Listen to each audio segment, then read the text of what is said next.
আজ সকাল থেকেই বাড়িতে বসে ভাবছিলাম কি করব। এরপর মনে হলো 2-3 ঘন্টার মধ্যেই ঘুরে আসা যায় এমন কোনো জায়গায় যাব।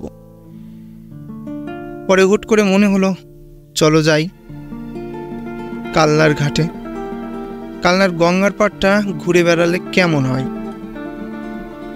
আর এরপরই তাড়াহুড়ো করে বেরিয়ে গেলাম। আর এটা বলি, আমার বাড়ি থেকে গঙ্গার পাড় মানে কালনার ঘাট যেতে মাত্র 1 ঘন্টা কিন্তু সময় লাগে।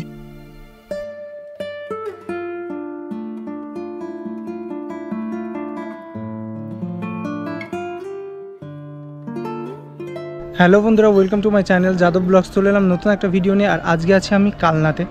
আর কালনাতে কী জন্য এলাম, কী কারণেই বা এলাম সেটাই তোমাদের সাথে বলবো। তো এই দেখো, আমি এখন আছি কালনাতে।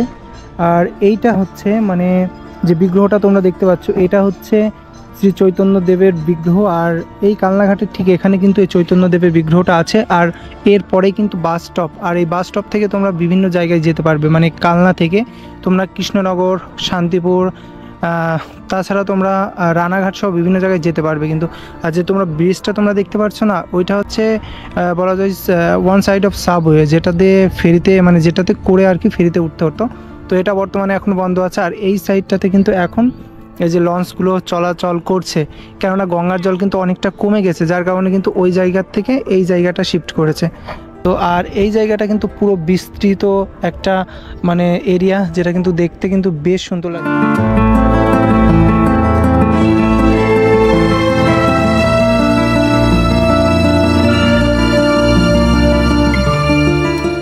তো বন্ধুরা, বিশেষ করে তোমরা দেখতে পাচ্ছ এই গঙ্গার এই জায়গাটাই বিশেষ করে বসার জন্য খুব সুন্দরভাবে এইগুলো তৈরি করে দিয়েছে।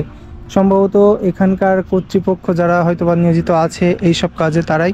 তো বেশ সুন্দর একটা পরিবেশ কিন্তু। তো আরও একটা তোমাদের কথা বলা খুবই জরুরি, যখন আর কি জোয়ার বা জল বেড়ে যায়, গঙ্গার জল এই পর্যন্ত কিন্তু চলে আসে অনেকটা দূর পর্যন্ত, ঠিক আছে।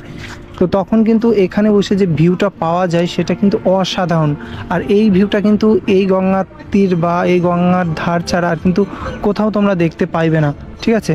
তো চলো বন্ধুরা, আর এই পাশে কিন্তু একটা মাঠও আছে, যেখানে কিন্তু সবসময় আর কি সবাই খেলা টেলা করে। দেখো কতটা সুন্দর মাঠ। বর্তমানে কিন্তু এখানে প্র্যাকটিস করছে না অবশ্য, তাও কিন্তু এই জায়গাটা কিন্তু খুবই সুন্দর লাগছে। ওখান থেকে এগিয়ে এলাম, আর সামনে আসতে কিন্তু একটা ক্যাফে মতো দেখলাম, মানে ক্যাফে মতো জায়গা দেখা যাচ্ছে। আর গঙ্গার ধারে এমন সুন্দর একটা ক্যাফে, আর এখানে বসে খাওয়ার মজাই কিন্তু একটা অন্যরকম বলা যায়। তো অনেকে কিন্তু যারা এখানে আসে, বিশেষ করে ক্যাফে ট্যাফেতে বসে, তারা কিন্তু খুব সুন্দর একটা পরিবেশের মধ্যে কিন্তু মানে নাস্তা করতে পারে বা খেতে পারে। দেখো একদম গ্রামীণ পরিবেশের মধ্যে কিন্তু ক্যাফেটা আছে। তো ক্যাফেটা কিন্তু দেখতে কিন্তু বেশ সুন্দর আর কি। এই যে ক্যাফেটা তোমরা দেখতে পাচ্ছ, আর আমি ছিলাম ওই সাইডটাতে, মানে ক্যাফেটা ঠিক সামনের দিকে। আর ক্যাফের এই দিকে চলে এলে তোমরা কিন্তু একটা সুন্দর পরিবেশ দেখতে পারবে। আর এখানে কিন্তু অনেক নৌকা বাঁধা আছে, প্রচুর নৌকা। তো আমি একটা কথা বলি, মানে এখানে যারা আর কি কাজে নিয়োজিত আছে বা এখানকার এলাকাবর্তী মানুষরা বেশিরভাগ কিন্তু এই গঙ্গার উপর নির্ভর করেই বেঁচে থাকে, বেশিরভাগই বলতে গেলে। ওখানে দেখো ওই যে দূরে দেখা যাচ্ছে কিন্তু যারা আর কি লঞ্চ মানে এই পাশে ভেরাচ্ছে, তারা কিন্তু ঠিক এখন ভেরাচ্ছে, কারণ গঙ্গার জল কিন্তু অনেকটা কমে গেছে। তোমরা কিন্তু দেখে কিন্তু বুঝতে পারছো। এই যে মেইনলি এই যে নৌকাগুলো তোমরা দেখতে পাচ্ছ, এখানে কিন্তু গঙ্গার জল চলে আসে, ঠিক আছে। এই যে এই পর্যন্ত কিন্তু গঙ্গার জল চলে আসে। এই যে নৌকা টোকাগুলো রয়েছে সবগুলো ঠিক এই পর্যন্ত চলে আসে। তো এখন কিন্তু অনেকটা জল কমে গেছে, যার কারণে কিন্তু ওই লঞ্চগুলো ঠিক ওই সাইডে আর কি মানে মানে ভিড়াচ্ছে। আর আমার পেছনে তোমরা যে নৌকাগুলো দেখতে পাচ্ছ, এই নৌকাগুলি কিন্তু এখানকার যারা সাধারণ মানুষ, বিশেষ করে মধ্যবিত্ত এবং নর্মাল ফ্যামিলির যারা মানুষ, তারা কিন্তু এই নৌকাগুলোর উপর ডিপেন্ড করে, এই গঙ্গা নদীর উপর ডিপেন্ড করেই কিন্তু সারভাইভ করে আর কি। তো আমার পেছনে কিন্তু ক্যাফে ছিল, আর ক্যাফের এই সাইডটাতে কিন্তু আমি চলে এলাম। আর এই সাইডটাতে কিন্তু অনেক নৌকা তোমরা দেখতে পাচ্ছ। আর আমি একটু আগে আমি বললাম না যে ওই লঞ্চগুলো, যে পেছনে যে লঞ্চগুলো যাচ্ছে, ওইগুলো কিন্তু প্রথমে ওই দিকে ভেড়াতো, কিন্তু এখন ভেরাচ্ছে এই দিকে, কেননা এই যে এই সাইডটা তোমরা দেখতে পাচ্ছ জলটা কিন্তু অনেকটা কমে গেছে। আর এই সময়টা মানে জলটা কমে গেলে কিন্তু মানে ফেরিটা রাখা কিন্তু অনেকটা ঝামেলা হয়ে যায়, মানে তার একটা যে এরিয়াটা সেটা কিন্তু শর্ট পড়ে যায়, যার কারণে এই সাইডটাতে পার্কিং মতো করেছে, মানে আসবে সেটা কিন্তু এই সাইডটা করেছে।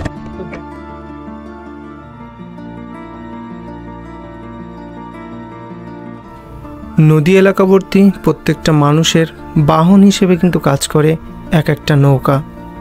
বলতে গেলে প্রত্যেকটা ফ্যামিলিতেই এক একটা নৌকা থাকবে, এটা কিন্তু এখানকার কমন বিষয়।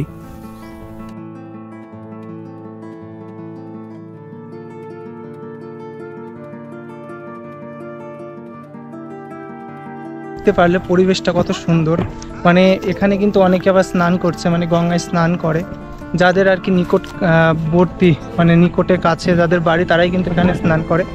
আর পরিবেশটা একেবারে কি বলবো অসাধারণ।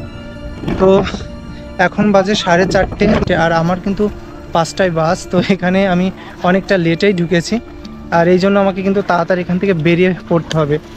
আর বেসিক্যালি আসার কোনো প্ল্যানিং ছিল না তেমনভাবে, তবে চলে এলাম, কেননা বাড়ি বসে থাকতে কেমন একটা বোর হচ্ছে।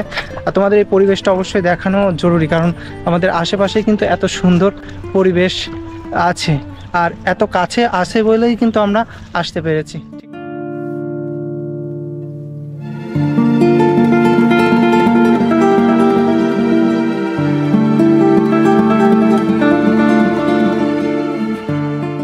জায়গাটার যে এক্সপ্লেইন করব সেটা কিন্তু মানে করতে পারছি না, কারণ এতটা সুন্দর এই পরিবেশটা, বিশেষ করে এই সময়টা খুব সুন্দর লাগছে।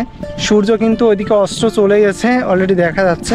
আর এই সময়টা এতটা মনোরম, সাথে বাতাস, সাথে সুন্দর পরিবেশ, মানে একসাথে যেন সব কিছুই এখানে দিচ্ছে।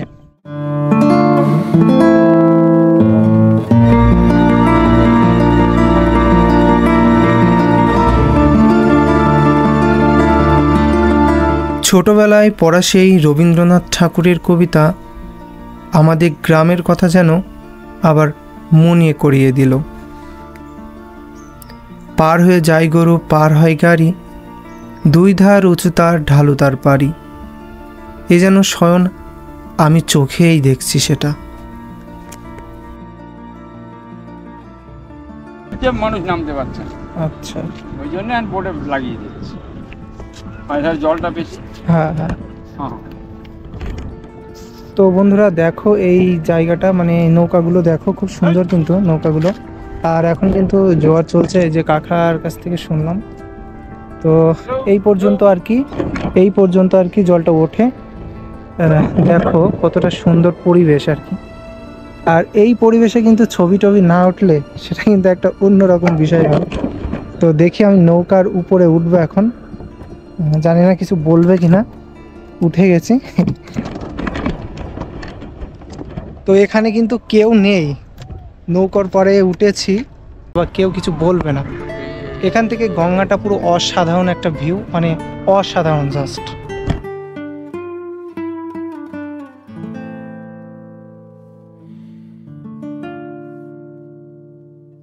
তো বন্ধুরা তোমাদের বলি, তোমরা এখানে ঠিক কিভাবে আসবে, মানে অনেকেই হয়তো জানো যে ডাইরেক্ট বাসে করে তোমরা কালনাঘাট চলে আসতে পারবে। তোমরা কিন্তু ট্রেনে করে যদি আসো তাহলে কিন্তু শান্তিপুর স্টেশনে নামতে হবে, এবং শান্তিপুর থেকে কিন্তু অটো টোটো ধরে কিন্তু চলে আসবে কালনাঘাট। এবং কালনাঘাট থেকে বা কালনা বাস স্টপ থেকে কিন্তু তোমরা বেরিয়েই নিচের দিকে চলে আসবে বা সাইডের দিকে চলে আসবে। আসলে কিন্তু এই গঙ্গাটা তোমরা দেখতে পারবে বা সাইড থেকে, মানে যেই দিকটাতে জেঠি চলাচল করছে তার বা সাইডটাতে তোমরা চলে আসবে, তাহলে কিন্তু এই সুন্দর মনোরম পরিবেশটা কিন্তু তোমরা দেখতে পারবে। আর এই একদিনের ট্যুরে তোমরা কিন্তু অনেক কিছু দেখতে পারবে। তো চলো সামনের দিকে এগিয়ে যাই, কেননা আমার বাসের টাইমটা প্রায় কিন্তু হয়ে আসছে, আর বাস মিস করলে আবার অনেকটা ঝামেলায় পড়বো। মানে ট্রেনে যেহেতু এখানে কেটে কেটে যাওয়ার একটা সিস্টেম, এই জন্য ট্রেনটাই এখন অ্যাভয়েড করি এই পাশ থেকে। বাসে করে আসলে সব থেকে বেটার হয়। তো এই পরিবেশ থেকে, মানে সত্যি কথা বলতে এই পরিবেশে না বন্ধুদের সাথে আসলে যে এমন একটা অনুভূতি জাগান দেবে সেটা হয়তো বলে বোঝাতে পারবো না।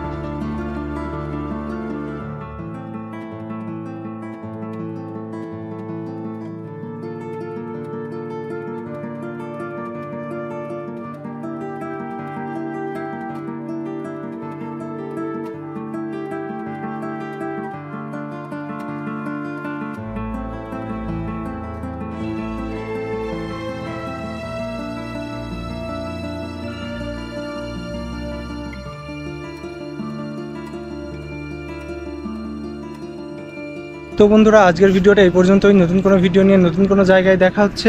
সেই পর্যন্ত ভালো থাকবে, সুস্থ থাকবে। আর আমার চ্যানেলে নতুন হয়ে থাকলে কিন্তু অবশ্যই সাবস্ক্রাইব করবে। আর তোমাদের কিন্তু এই কালনা জায়গাটা বা নিঃসঙ্গপুরের এই জায়গাটা আসা কিন্তু চাই। তো বাই।